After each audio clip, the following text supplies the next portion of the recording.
Okay, we want to move into our next session. The session is being moderated by our good friend, Professor Joshua Nadell from North Carolina Central University, a sister institution just down the road that we work with very often, but more importantly, Joshua has been a very important intellectual and activist touchstone for all of us in the area for his work on Haiti, but also for his organization of the Diaspora Conference that takes place at NCCU each spring. So we're very delighted that he's agreed to come and to moderate this session for us.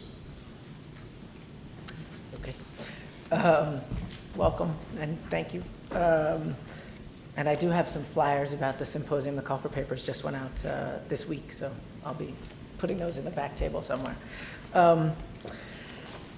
So to my right is Daynali Flores-Rodriguez, an adjunct professor of Spanish at the Inter-American University of Puerto Rico.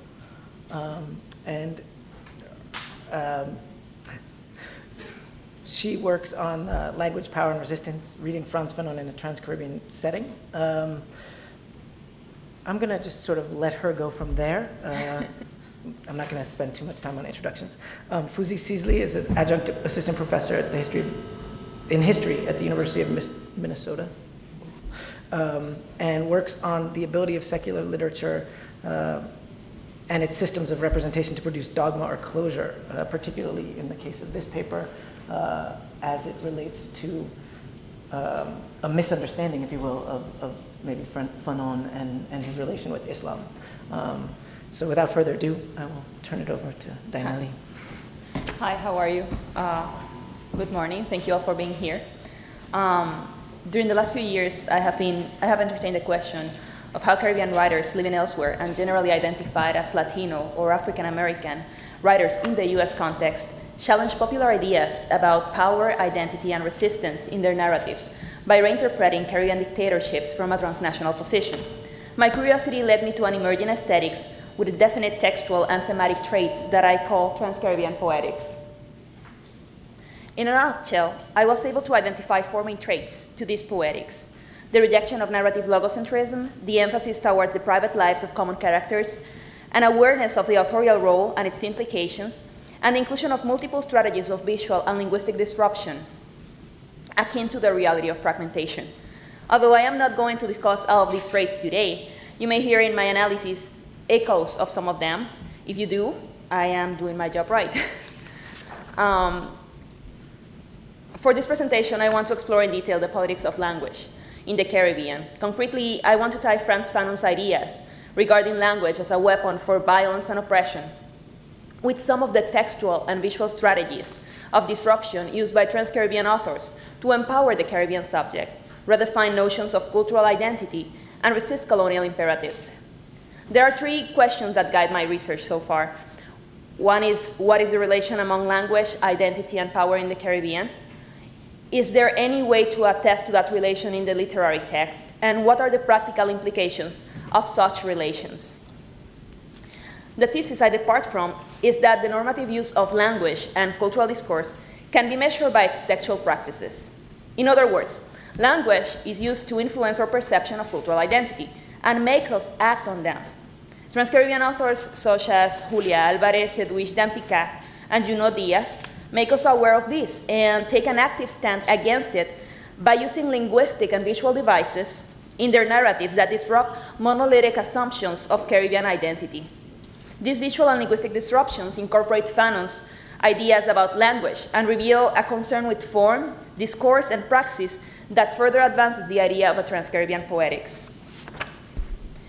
Language is perhaps one of the most common and recognized cultural strongholds in the Caribbean.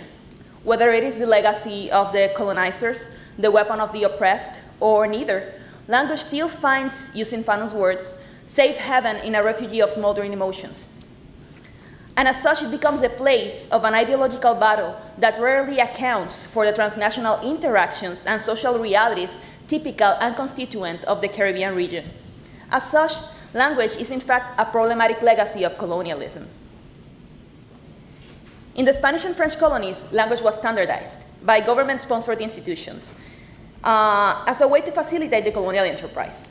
language academies imposed new aesthetic standards, enforced through grammars and dictionaries, to which the new colonies were to adjust and be measured against.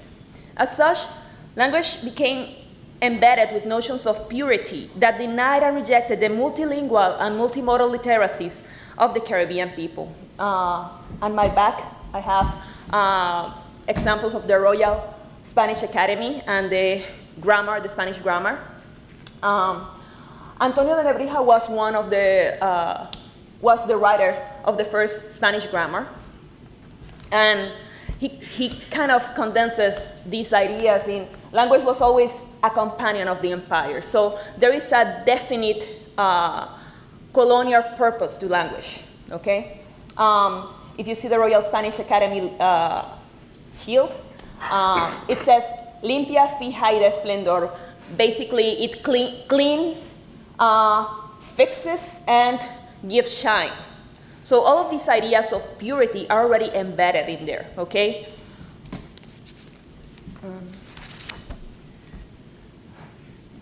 Language as a problematic colonial legacy can be attested for in many ways through Caribbean history. One of the most extreme examples took place 74 years ago on this precise date, today, okay? In 1937, Rafael Leonidas Trujillo, then dictator of the Dominican Republic, ordered the killings of all Haitians in the Dominican border after accusing Haitians of thievery. People obliged to this call, and over the span of 5 days, from October the 2nd to October 8th, Dominican troops, civilians, and local authorities killed people of a presumably Haitian origin, Haitian heritage, by whatever means at hand: guns, machetes, gloves, and knives. It is said that the victimizers would hold up a sprig of parsley and ask for its name. Those who could not pronounce the Spanish word perejil became immediate targets for the vicious mobs that proceeded to kill perhaps 30,000 people. I use the words presumably, it is said, and perhaps, because the details, gravity, or range of the killings were belittled and obscured by both the Haitian and Dominican governments of the time. In 1937, the linguistic differences among the Spanish perejil, the Creole pesil, and the bastardized Spanish pehueji were enough to define what is considered local and legitimate, perejil, and foreign and illegitimate, pesil or pehueji. And the consequences were fatal for the Haitians. For the Dominicans, in contrast, the memory of the Parsley Massacre is seen through linguistics practices that still justify the divide between both countries. As Michelle Walker asserts in her essay, The River Massacre, The Real and Imagined Borders of Hispaniola, it was through these discursive practices that Dominicans reassured themselves that only Haitians were killed, and therefore that the line was clearly divided, clearly drawn between those who were meant to live and die. But what is the relation between these events and Fanon's ideas? For starters, Fanon denounced the colonial world as a Manichaean world that uses language to oppress and manipulate the colonized subject. By using zoological terms that dehumanize or resorting to technical language to confuse, Fanon denounces the intentions of the colonizer to strip the people of their possessions as well as their sovereignty.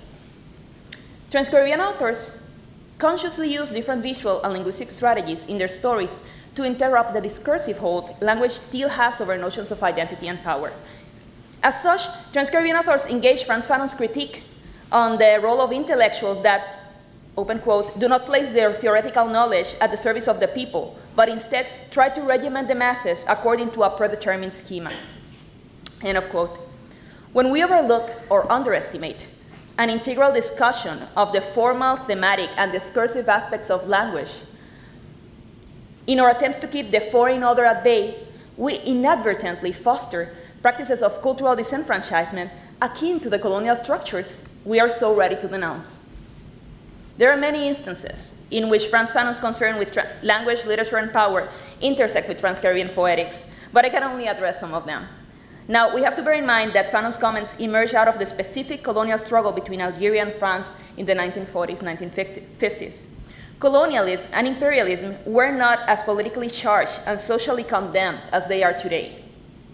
Trans-Caribbean poetics, however, refer to a world where colonialism is generally and popularly acknowledged as a bad word. Despite this, practices of cultural exclusion that replicate colonial structures of oppression remain in place. this time hidden under a veneer of legality and political correctness. As such, they are harder to identify. Trans-Caribbean authors, in fact, reveal how the unacknowledged longings for narratives of purity, consolation, and national cohesion help manage a dual discourse of Caribbean identity that both asserts cultural and linguistic diversity and blames a foreign other, if such diversity can be achieved. In an introduction to the recently published memoirs of Bélgica de Mirabal, who is the sole survivor of the Mirabal sister that publicly opposed Rafael Leonidas Trujillo, Julio Alvarez speaks of how, open quote, after his death, Trujillo was kept alive by many of his followers during the long years of corruption and democratic dictatorship that followed, and in the misfortunes that continue to plague our Dominican history, end of quote. In an unrelated interview, Junot Diaz talked with Edwidge Dantica about how, open quote, what he, Trujillo, wrote about the Haitian community still moves the fucking pueblo, end of quote. In Puerto Rico, where I currently reside, there was a long public service campaign in the mid-90s to encourage the correct use of the Spanish language. Under the slogan, defective language, defective thought, and sponsored by a well-recognized private university, the campaign consisted initially of 3 television spots of 60 seconds each that reunited some of the most popular Puerto Rican figures of that time, from writers, television and radio personalities, to musicians, bankers, and news broadcasters. I brought one example of those sets. It's in Spanish, okay? But all has its purpose, okay? Bear with me.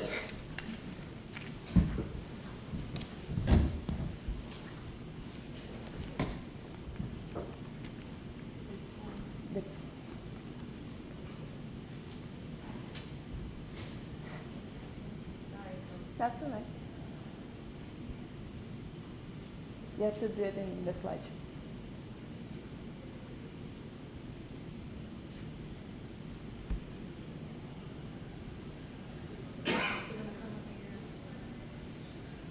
You have to put it in the slideshow to run.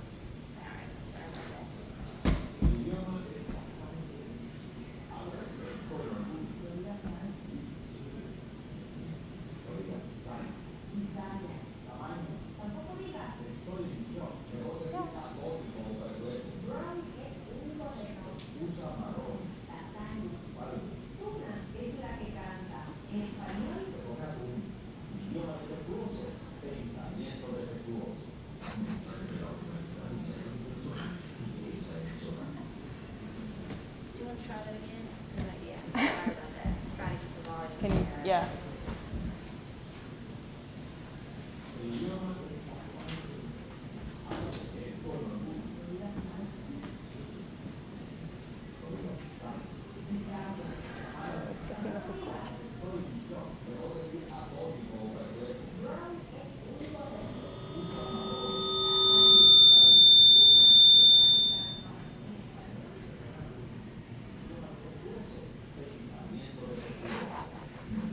That is harsh.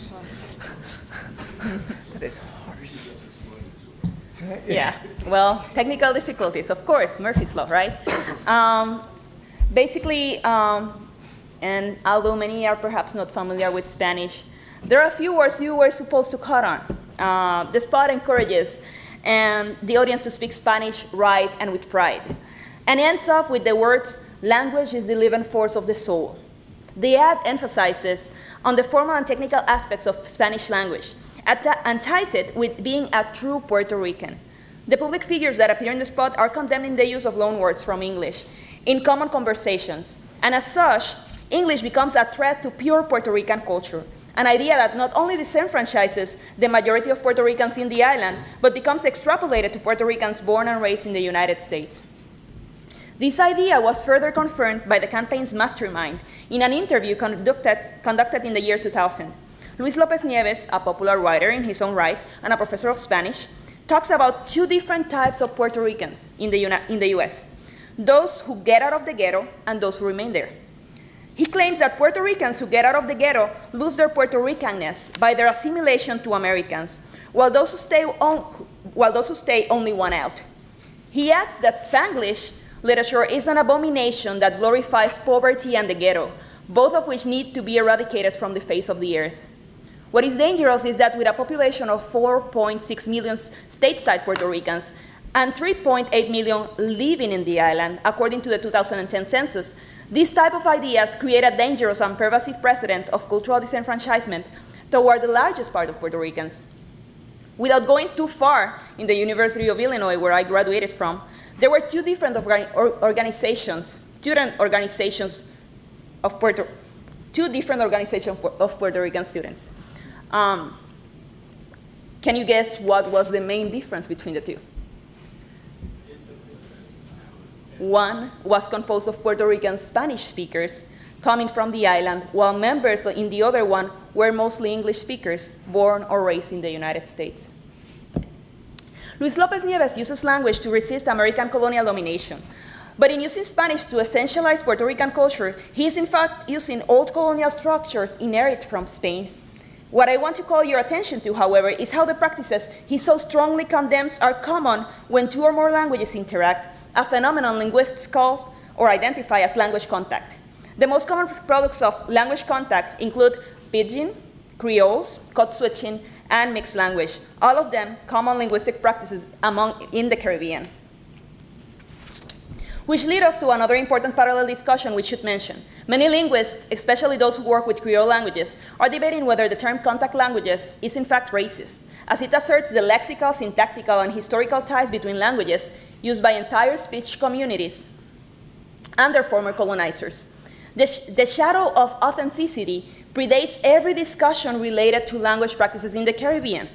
Identity and power become embedded with different linguistic practices in detriment of a larger, perhaps the majority, community of individuals who then become disenfranchised because their multicultural literacies are not framed within a specific linguistic form. Marise Condé addresses a similar philosophical approach, this time through a particular Caribbean school of thought, Creolite.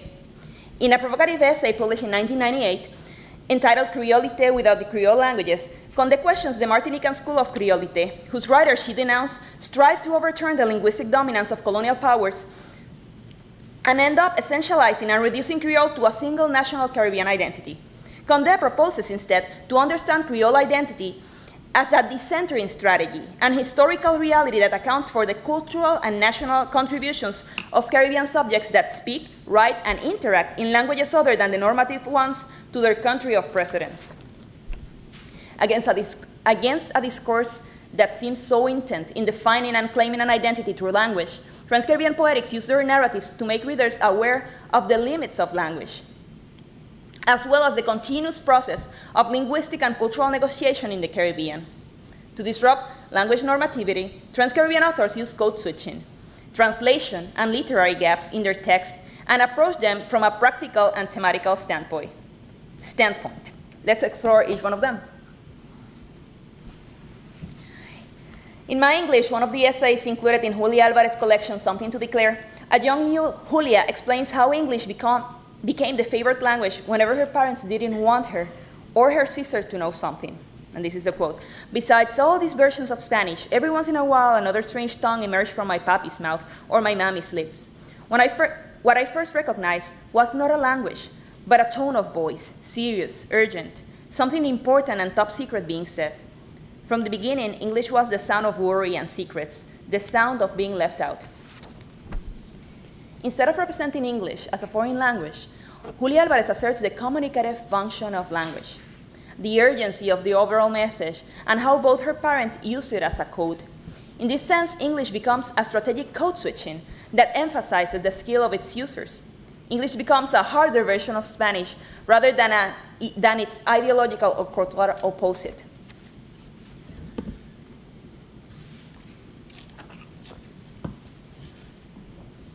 All of the authors in my research use code switching to make the invisible lives of Caribbean subjects visible.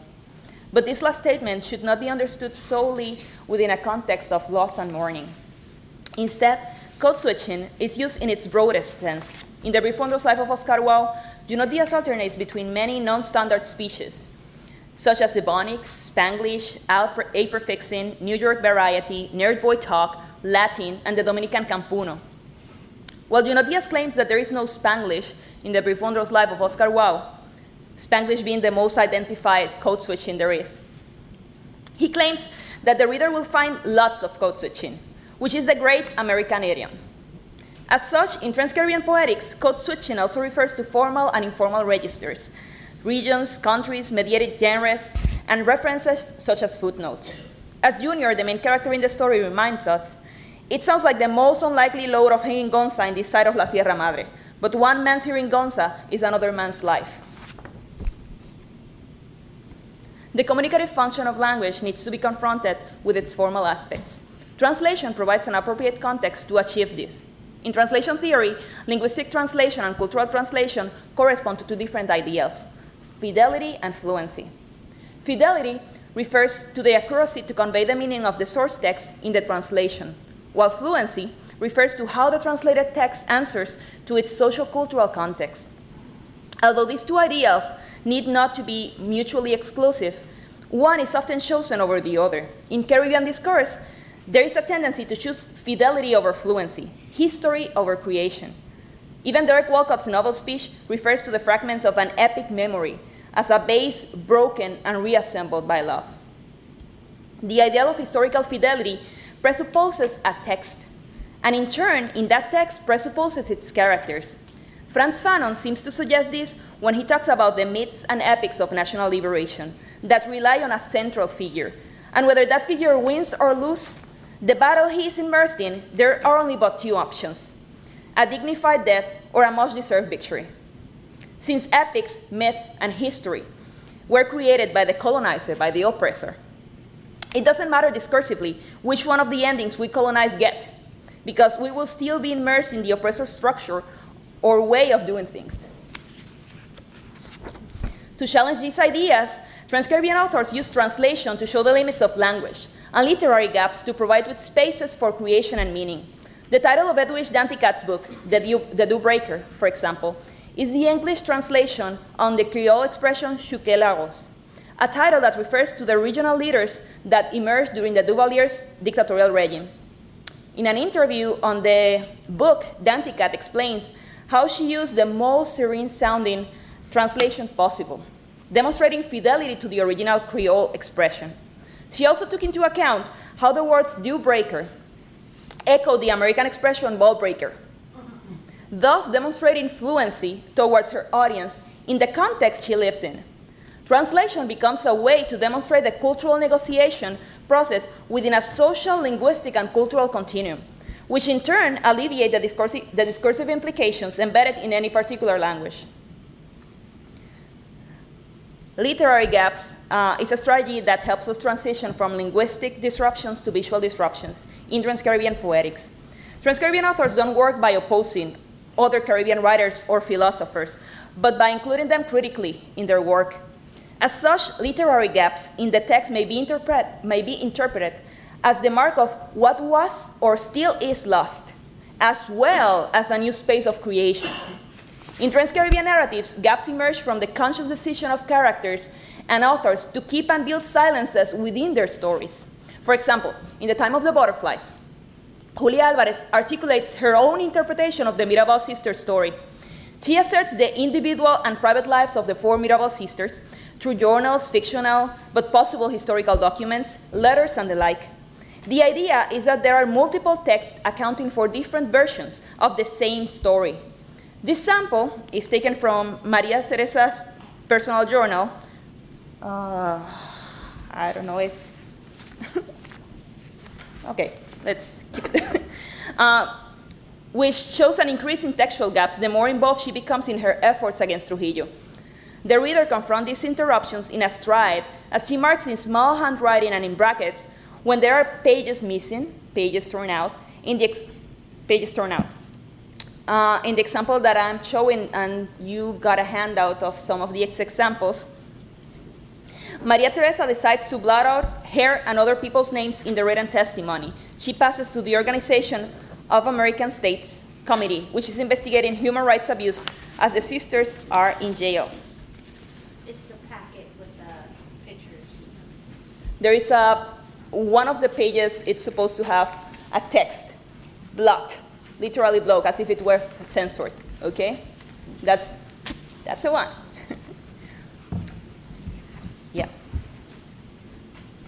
What is surprising about that example is that by deliberately erasing the names of her written testimony, Maria Teresa is in fact subverting the traditional story of dictatorship. She's not being censored, but exerts her right to remain silent. Not only she's controlling the tourist colonial oppressive gaze, but she's simultaneously encouraging alternative and creative interpretations of dictatorial experiences.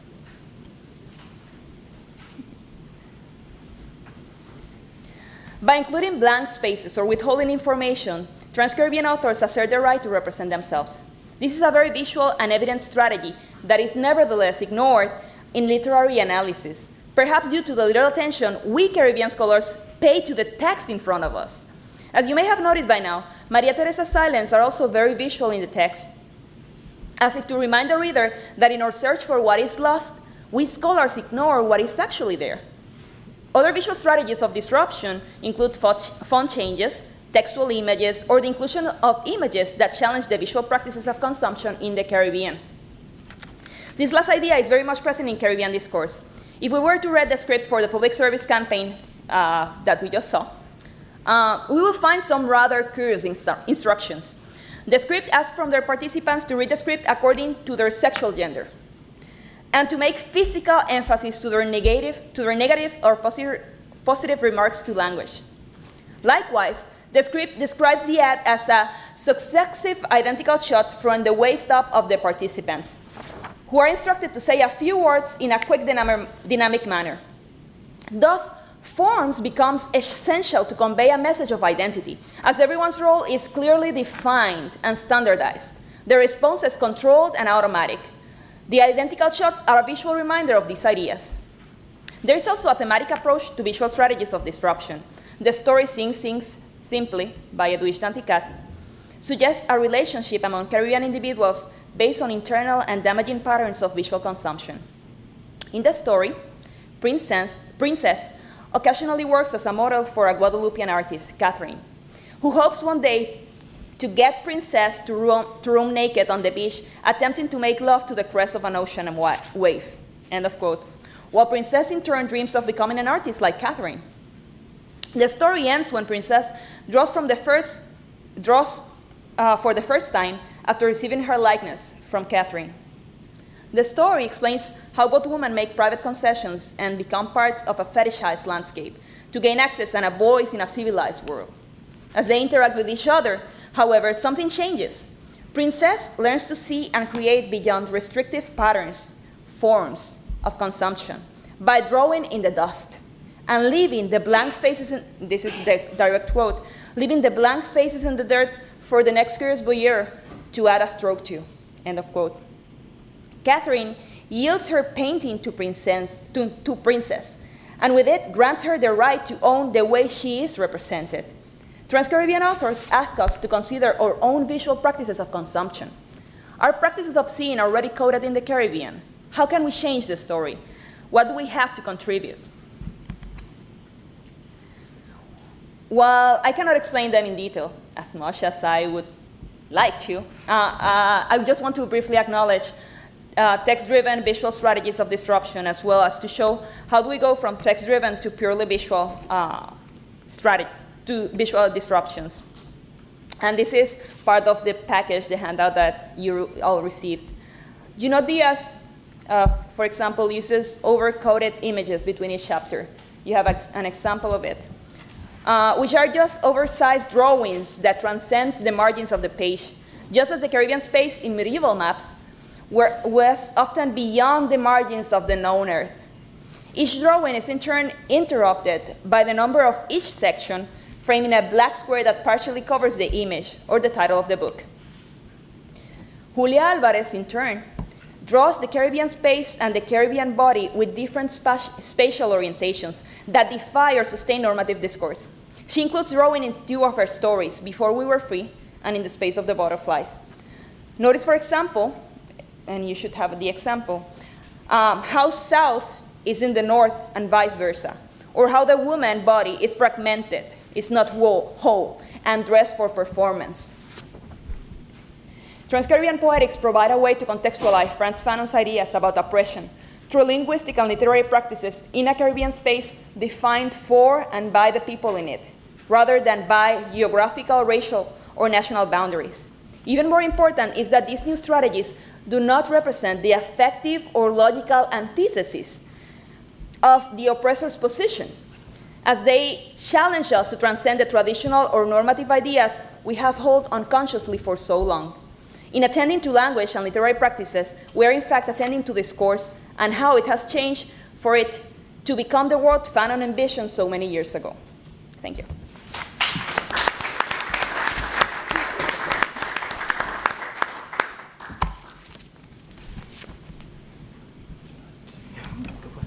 Thank you. Hi, everybody.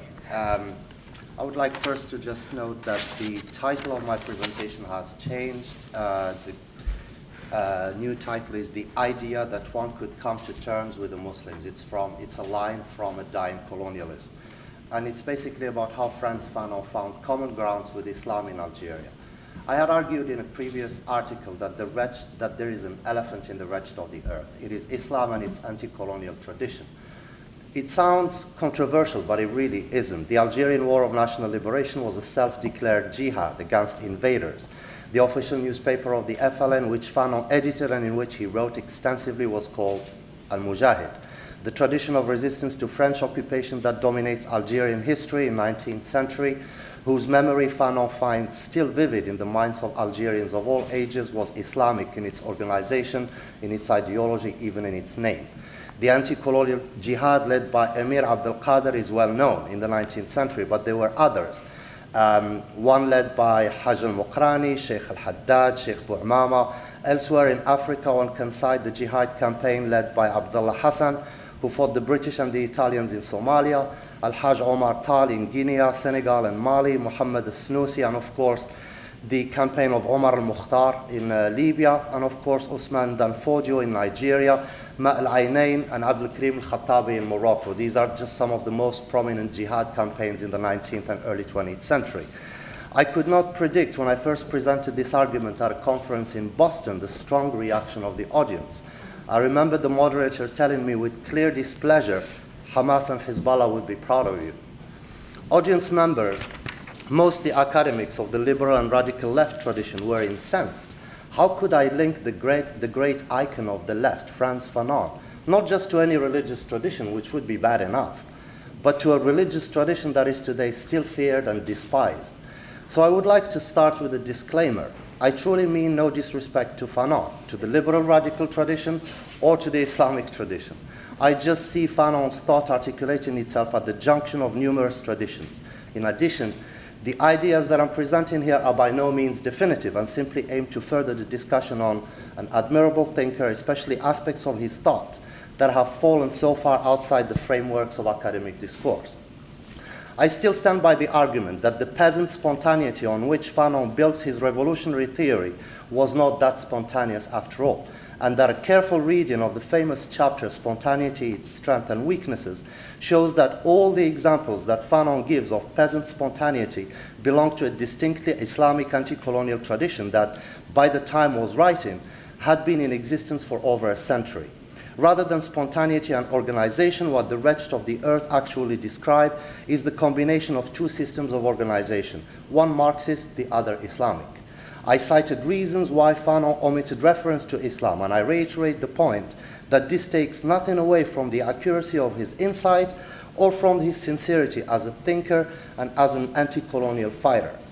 The following will show that his connection with Islam is even more substantial, and that this association takes nothing away from his secularism or from the strength of his dialectics.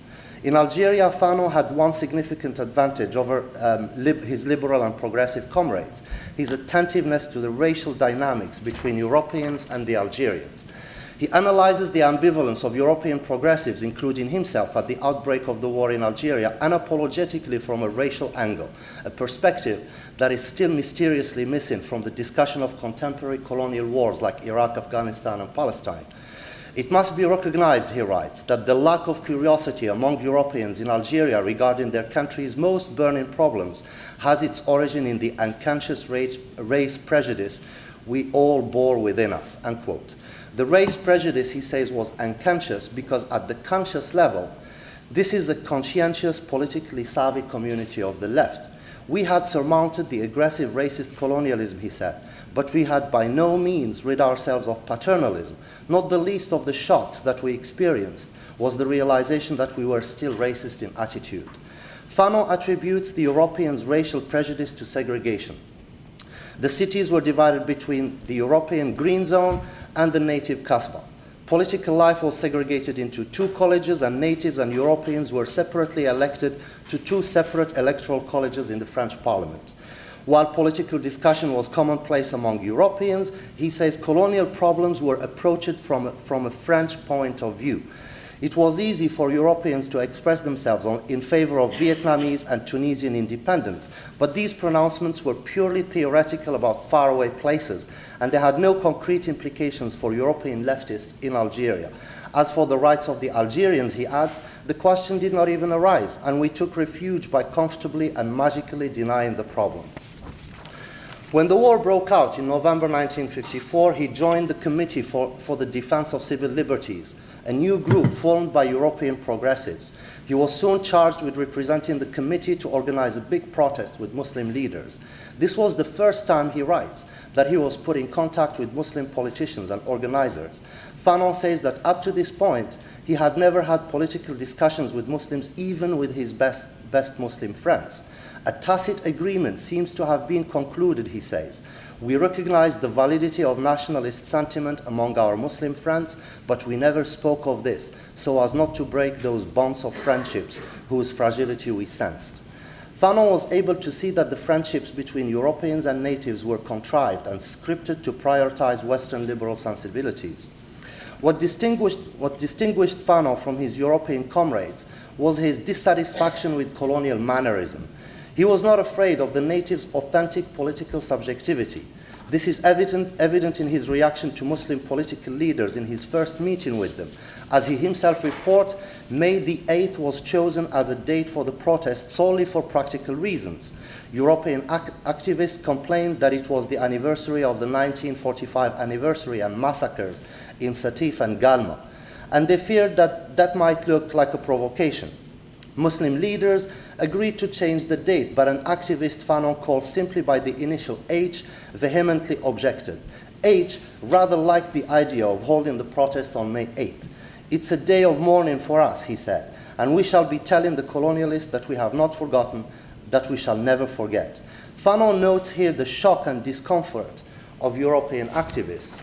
Though these words somewhat shocked the Europeans, and there was a certain uneasiness, the Europeans refusing once again to look the political reality in the face and wanting to remain strictly within the limits of Republican legality.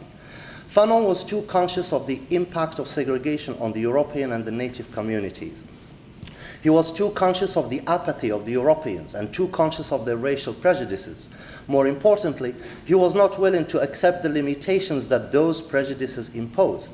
His reaction to Muslim political leaders is starkly different from that of his European comrades.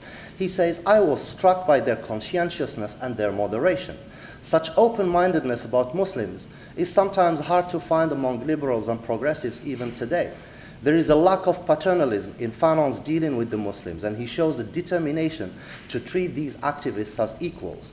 He is willing to listen to them and engage with their ideas critically. Most admirable, though, is his relentless effort to examine his own prejudices about Arabs and Muslims. There is an endearing and brutally honest passage where we find him grappling with the question of armed struggle. And he finally comes to terms with it after listening to the passionate speech of a Jewish activist. The realization, though, makes him first reflect on his own biases. I still had too much unconscious anti-Arab feeling in me to be convinced by a Muslim Arab. It took the speech by that Algerian Jew to shake me. Fanon's engagement with the colonial question in Algeria was more authentic and more substantive than the engagement of his European comrades, primarily because he was willing to address his own biases. He was not simply willing to express solidarity from his European Green Zone with the Muslim Kasbah. He was willing to look at things from the standpoint of the Kasbah. He is clear that it was from conversations with Muslims that he came to understand the importance of armed struggle.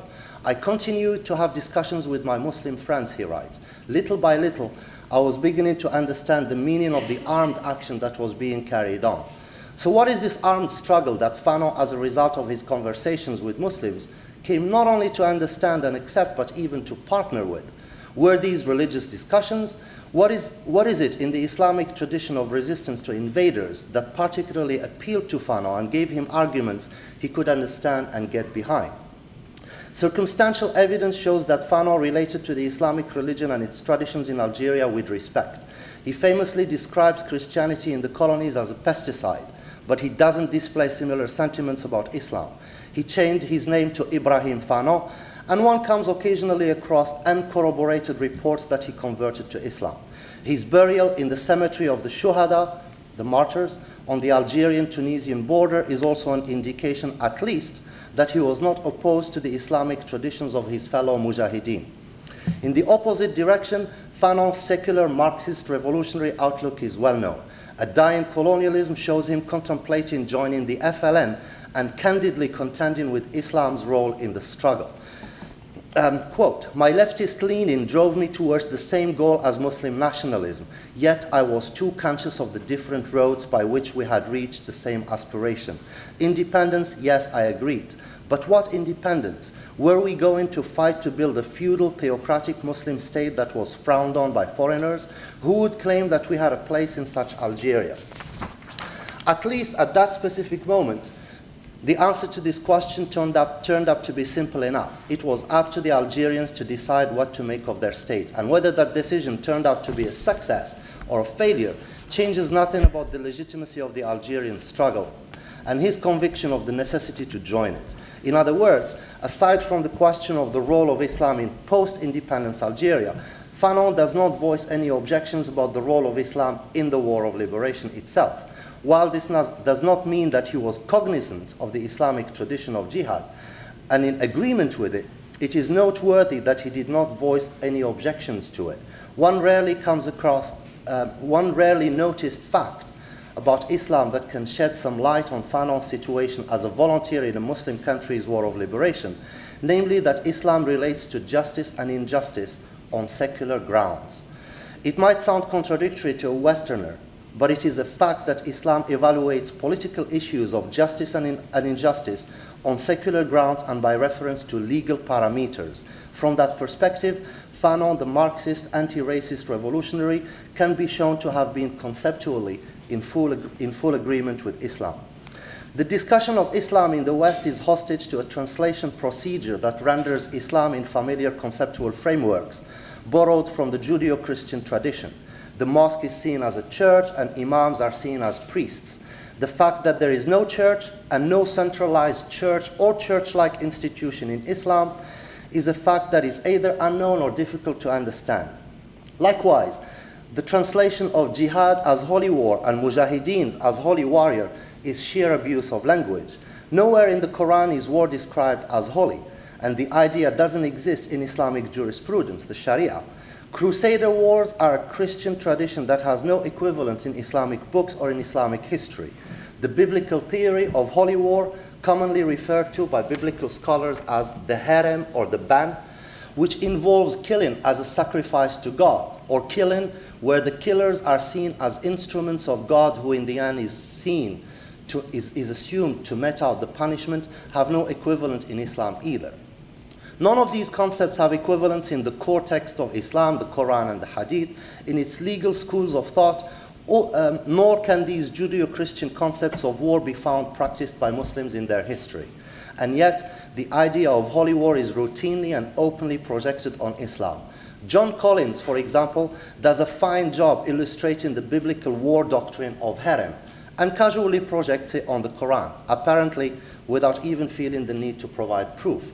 Some other books, notably the Quran, he writes, are surely as lethal. Not only there are no holy wars in Islam, there are no holy lands and no holy people either, because holiness is the exclusive property of God. This is encapsulated in the Tawheed principle and the only article of faith in Islam. There is no God but God.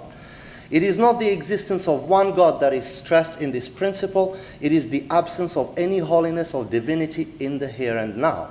The power of the divine is absolute and beyond comprehension, and the submission that divinity solicits is total and unrestrained. When human beings usurp the position of divinity, grave injustices ensue, and the result is usually the physical and spiritual enslavement of people. Join not in worship others with Allah, for false worship is indeed the highest wrongdoing. Unquote. This is Quran 31:13. The offense is precisely that someone or something is held beyond secular parameters of reason and legality, and is given therefore the power of the absolute, which belongs exclusively to God. Shirk, associating someone in veneration, in worship with God, is an offense against God primarily because it is the greatest injustice against God's creation. It spells physical and spiritual enslavement. The Tawheed principle has a ban on absolute power, which makes Islam a religion that enjoins at the social and political levels fair dealings among Muslims, among humans. O you who believe, stand out firmly for Allah as witnesses to fair dealing, and let not hatred and enmity of others make you swerve to wrong and depart from justice. Be just, that is next to piety, and fear Allah. And this is Quran 5.59. The characterization of Islam as bathed in submission is a misrepresentation, as Maxime Rodinson famously notes. Islam, he says, could actually much better be described as permanent revolution. Tawheed, says Abu al-Ala al-Mawdudi, is not only a theological issue and principle, but is in fact a call, an agitation for social revolution aimed primarily at eradicating those who assume the throne of divinity and enslaved people. Why do Muslims fight for land so vehemently in words and deeds that are so soaked in religious references? Well, simply because they own the land as property that was taken away from them by force and without right. The Quran makes it an obligation on Muslims to resist and repel invasions and occupations. Whether it is Algiers, Jerusalem, Kandahar, or Mogadishu makes no difference. That is occupied makes no difference. Islamic movements fighting the United States today do not have theological grievances with the West. They cite very concrete secular grievances like the occupation of Muslim land, support for Israel, theft of Muslim wealth, and the maintenance of unjust rulers in the Muslim world. If these secular grievances are solved within secular legal norms of ownership and rights, and if secular legal boundaries between nations are respected, Islam and Muslims would have no grievances or claims against the West. It is the justness of the cause, in legal terms, that confers on the fighting the spiritual title of jihad. When the injustice is redressed, the injunction to fight ceases being applicable. Fight in the cause of Allah, says the Quran. Fight in the cause of Allah those who fight you, but do not transgress limits, for Allah loveth not transgressors. It is very unlikely that Fanon researched the tradition of jihad in Islamic jurisprudence, but it is equally unlikely that he found Algerian views about war to be unreasonable. His sincerity in fighting oppression, his reflexive outrage, and often palpable pain when witnessing its excesses, makes him a non-Muslim who acted Islamically. Whoever sees an injustice, said Prophet Muhammad, has an obligation to change it by intervening physically if it is possible. If it's not, then one should speak up against it. And if even that is too dangerous, one should condemn it in one's heart, and that's the least one can do. This is the essence of the Islamic theory of al-wala wal-bara. Literally, it means allegiance and disassociation. It stipulates on the individual witnessing violations of rights to disassociate oneself from the oppressor, and depending on one's situation, capabilities, and means, to try to empower and assist the oppressed.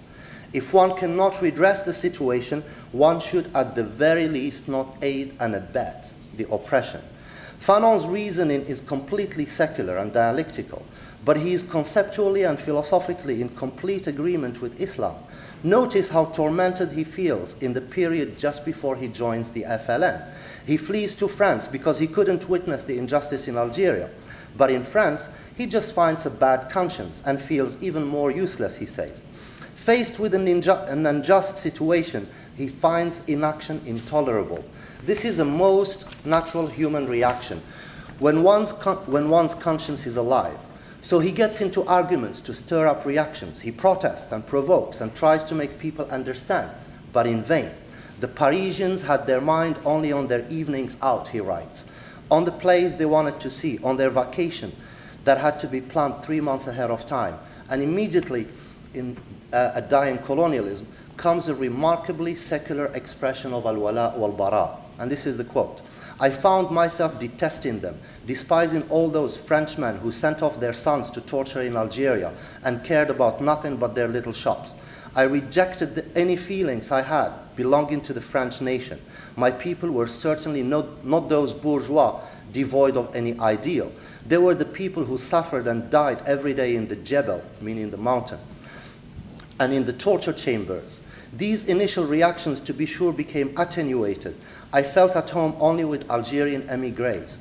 This stay in France turned out in the end to be very profitable. It confirmed to me what I always sensed, that I was not French and that I have never been French. Language, culture, these are not enough to make you belong to a people. Something more is needed, a common life, common experiences and memoirs, common aims. All this I lacked in France. My stay in France showed me that I belonged to an Algerian community, showed me that I was a stranger in France. When my draft exemption expired in May 1958, I did not hesitate long. I had already decided to join the FLN. The passage is completely secular in its argument and expression. What it proves is that when people's humanity is violated and one is not outraged and incensed, one loses one's own humanity and dehumanizes oneself. This is not just basic human nature, it is also sound logic. The question of violence has too often overshadowed Fanon's thought, and it has only served, as Nigel Gibson notes, to denigrate Fanon as the philosopher of violence. This theme in his work is often approached from broad and ambiguous perspectives that only dissolve his philosophical and conceptual rigor. Homi Bhabha calls him the phantom of terror, the most intimate, if intimidating, poet of the vicissitudes of violence. Fanon, Bhabha says, is relevant today as a poet. In the West, Fanon's so-called theory of violence should be the least relevant, not as a strategy and not even as poetry. He should be relevant first because he overcame the paternalism that demands from oppressed communities that they share its Western taste and ideals of moral rectitude before it recognizes the legitimacy of their struggle. He should be relevant because he confirms the assessment of black and third world intellectuals, from Walter Rodney to Malcolm X, that in the face of slave revolts, anti-racist or anti-colonial uprisings, liberalism has often reneged on its proclaimed ideals and principles, and by acquiescence, inaction, or silence, sided with the powerful. When Western liberalism feels compelled to recognize the struggles of black and brown people, as is the case with Fanon's European comrades in Algeria, it also employs contorted logic to assimilate them into paradigms that seek to diffuse their radical subjectivity. Homi Bhabha shows that even intellectuals who hail from the global South have become adept at this. Last but not least, Fanon should be relevant because he proves that Western epistemology is quite capable of finding common dialectical and legal grounds with Muslims if it genuinely addresses its prejudices and phobias as he relentlessly did. Thank you very much.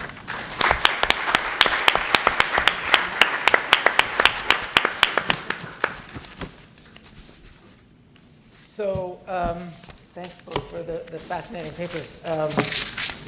I guess I can open up the floor directly.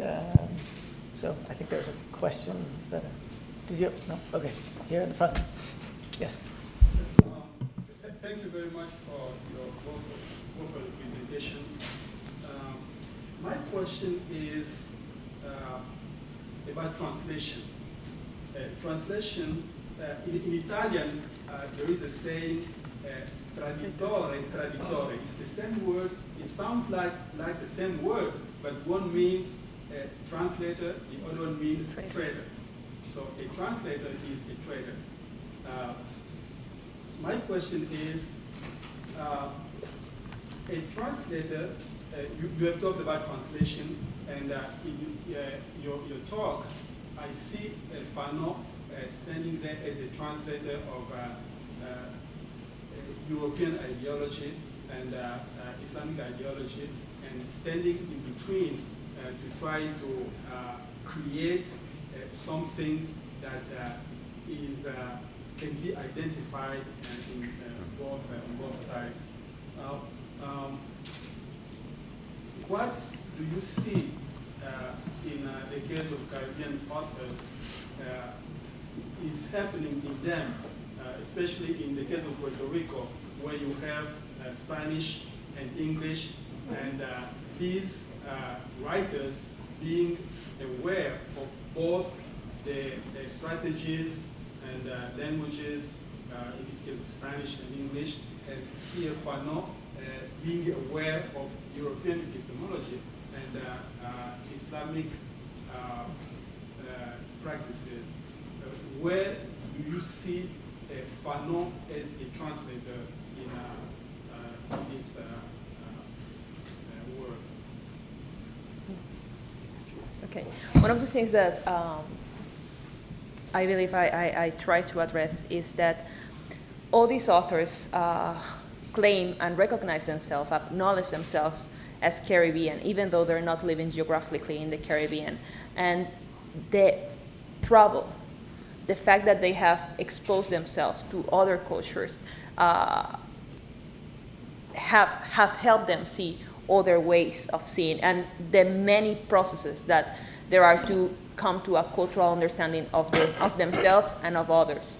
I believe that what they do differently is that they, rather than accepting one translation over the other, they put everything in the text and they let you decide. They don't claim to be, they're very aware of their authorial role, and they are very aware that that's the way to misconstruct, to misrepresent what the Caribbean is, just by assuming a position of, oh, I'm from the Caribbean, I know. Rather than doing that, they use different versions, and they include different versions of what a Caribbean heritage is. And in doing that, they are acknowledging actually the real Caribbean, which is composed not only of the people who live in the islands, but also people who are outside. For any reason, the Caribbean has always been marked by its transnational movements. I don't even like to call it diaspora, because that emphasizes on a certain authentic identity. That is not true. That is not true. If I go to the closest example that I can think of in Puerto Rico, most of the people that are born in the island, like me, because of our colonial education, we don't know our own history. People from Puerto Rican origins that that claim themselves Puerto Ricans in the United States or in other parts of the world, they actually are active in seeking that history, in seeking that heritage by various means. And the fact that they are being self-taught, that they don't rely on any particular system, makes them more aware of what's going on. So if you put me in a room with a Puerto Rican born and raised in the United States, probably he knows more about Puerto Rican history than I do. And the fact that these authors acknowledge this and they put it in the text make us aware of our own practices of cultural disenfranchisement, because while that is happening, people in the island dismiss other Puerto Ricans, saying, well, you're not born in the island, you are not in the island, you don't know what's going on. And they're more aware sometimes and that's how I see translation. Translation is not it's not choosing between traduttore. It's not between choosing among, am I a trader or I am a translator. It's about making them both roles visible in the text, and you come to a decision. You are your own person, and you can claim what you want. I would just say that for Fanon, the question of translation is really about, racism and prejudice. When you read Fanon, he clearly uses the Western epistemological system, but he brings into it a very authentic experience of the colonized subject and racialized subject. But when he speaks in a language of liberal, progressive, radical epistemology, it's authentic. When he speaks as a colonized subject, it's authentic. When he speaks as an Algerian, it's authentic. And it's because I think there is a difference between, let me back up, because there is a relentless effort to unmask, to spot the prejudices, right? People say, oh, I'm not racist, I don't have prejudice. But it's not a state of being, it's a process. Losing one's prejudice involves daily work, involves daily questioning of one's assumptions, of one's concepts. And if you read The Wretched of the Earth or Dying Colonialism, you see how relentless Fanon is in doing that. And I think that's what makes him unsatisfied with non-authentic expression. He goes further and tries to capture authentic expression and give it voice. And that makes him, I think, the best translator.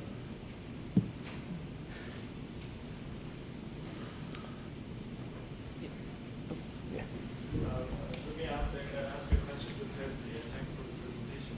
I agree in the basic framework that Fanon has thought deeply about some traditions. And I appreciate that counterposing of the Muslim universalism of that time, several European universalism. But one thing I want to urge, and I don't want to be in that category you described before, but then, we studied history of transnational Muslim thought. There's a lot of internationalism in that, but it's not that historical. This is 50s and 60s. Being Muslim means something different in that context, and texts are being constantly reinterpreted. And the jihad is one of those terms as well, including Tawhid. The people think of differently about jihad. When they think of jihad in the 70s, people remember Che Guevara and Imam Hussein at the same time. That didn't make any of this interpretation less authentic. And given that context, we should try to historicize a little bit. What did jihad mean for those people at that time? Jihad, the Ottoman Empire declared jihad in World War I, which is very geopolitical, in alliance with the German Empire. So I will still urge to historicize even more rather than referring directly to the religious text, because everybody has a different way of taking those religious texts. But within that context, actually, I think it is fascinating how Fanon symbolizes this in this kind of the period of decolonization, of various ways of thinking about the world and big questions of justice and equality, by utilizing not only Eurocentric traditions of universalism, but multiple traditions of universalism. You're welcome.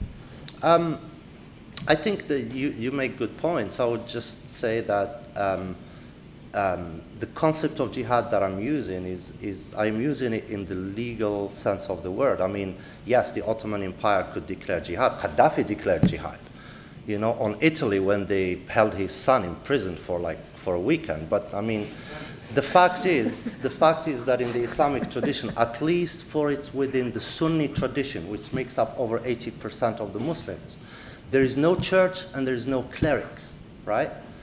So the who gets to legislate is left to scholars, right? Or to the public, right? Because you see, even for example, in late 18th century, when Napoleon managed to control the scholars of Al-Azhar in Egypt, he was still shocked by a rebellion from laymen and, non-official scholars. So, I mean, even a person like yourself or herself or me, anybody can, make a legal ruling for jihad. What makes something legal in the Islamic tradition within the Sunni school is that it becomes a consensus. If there is consensus among scholars, like, for example, the question of Palestine, there is consensus. Afghanistan, there is consensus. Iraq, there is consensus. The Ottoman Empire in the First World War, imperial politics. So in that sense, it's a very historical concept. I mean, the idea that jihad is something that just somebody, some cleric or some pope, just like, issues and people jump, it simply doesn't exist. It's a very specific legal ruling that has to conform to specific socio-historical economic conditions. And then there has to be a consensus. And I think in the case of Algeria, there was consensus. You're very hard-pressed to find the dissenting voices when it's clear-cut, when there is like a clear invasion, like in the case of Algeria in the 50s, in 1954, or Palestine today, or the consensus is just easy to form. I think that's all I would say.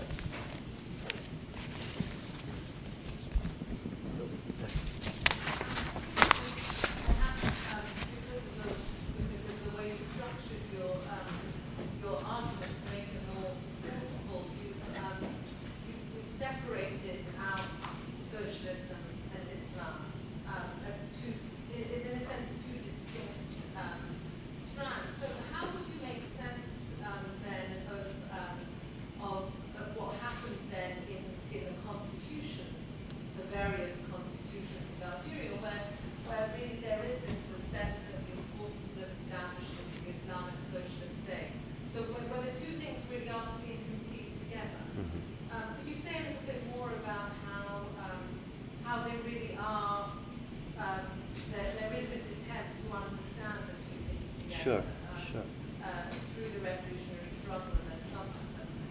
Well, I think the fact that Islam and socialism meet, and in big ways, has already been illustrated really well by Maxime Rodinson in his famous Islam et Socialisme. It's a big volume that actually goes into the details. And yes, Fanon in a way brought in Algeria, we see Fanon bringing his socialist, Marxist, anti-racist, radical revolutionary frameworks and finding common grounds with the local Islamic tradition. Once we go in the post-independence period, I mean, none of those states or, none of those state formations that happened afterwards is neither faithful to socialism nor is it to Islam. And probably if Fanon was alive, he would have denounced the ruling mafia of Algiers from day one. So in that sense, I don't think those constitutions, including with the one about l'état civil, which immediately sent women back to the home and segregated social life and economic life and stuff. Those constitutions are neither faithful to the socialist tradition nor are they faithful to Islam. At least that's how I see it. But in Islam itself, between Islam and socialism, I think there is huge areas of agreement, and they've been explored by Maxime Rodinson 20 or 30 years ago.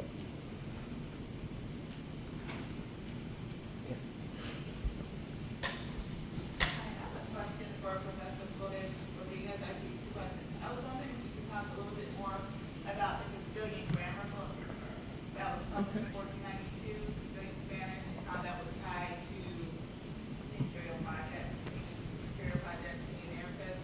And also that campaign, the video clip that you showed us, I was just wondering about the race and class implications of that. So are people of physical African descent that is not speaking correct Spanish, for example, and then the anti-US or anti-English maybe implications? They said you shouldn't say brown, you should say Marron. yeah, so. Okay, let me see how I can tackle both questions.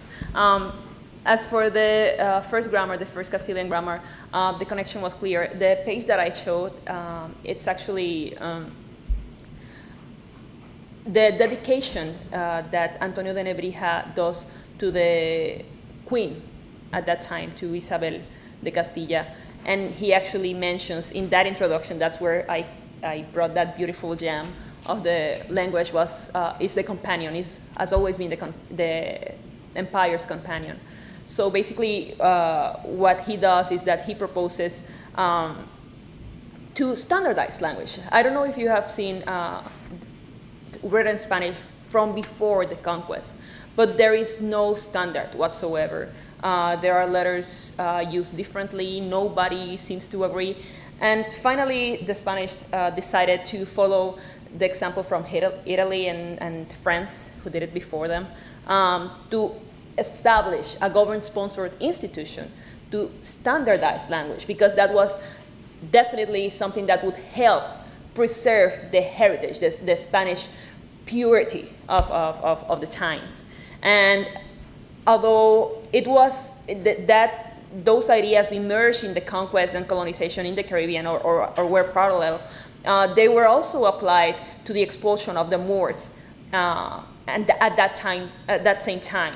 So you could see clearly a colonial project brought around true language. As for the other, the beautiful spot campaign that we just saw, yes, there is a visual component, and definitely there is class. I don't know, well, probably you're not too familiar with some of the people that appeared in the ad, but they're all upper class, white, as you saw. The part where it says brown, don't say brown, say marron. That is not necessarily a racial commentary, but it is relevant to Puerto Rican language, because in Puerto Rico, negro, being black, is a bad word. So you would say moreno, trigueño, and you have all these lists of euphemisms to mask the fact that you cannot say, you cannot acknowledge race in cultural discourse. There is another idea that I wanted. Oh, as for the people that appeared, not only are they a race, but there's class. One of the people that appeared is actually the president of the most important bank in Puerto Rico, which has thrown this year another campaign that I was talking to Jordan and some of the other panelists. They throw this campaign, they changed a popular song in Puerto Rico in the 60s and 70s. The lyrics of the song said something like, it's good to live like this, eating without working. Well, they took this popular song and they changed it. And now the lyrics say, it's good to live like this with the will to work. And among the things that say, that the lyric also adds, is that if you're tired at 3 p.m. because you're working, take a coffee, and if that doesn't work, sing. The slogan of the campaign is actually, a song can change a country. So you can see all of these layers of implications and of how colonialism works, even though we are not in a colonial state. So you can see all these layers, how a class manages languages. That goes also with a headline with a newspaper. You can combine that with a headline that appeared just one month ago. And it was in the main newspaper. It said, "The problem of being educated." That was the main headline. The news piece was about how there are no employments in Puerto Rico. There is a 16% official unemployment. Of course, that is higher. But then the headline stressed the problem of being educated, and then you go to the idea of a song that can change the world, and you have to go to work. And you can see how all of this is tied to each other, and how the colonial and the oppression system works at its best. So.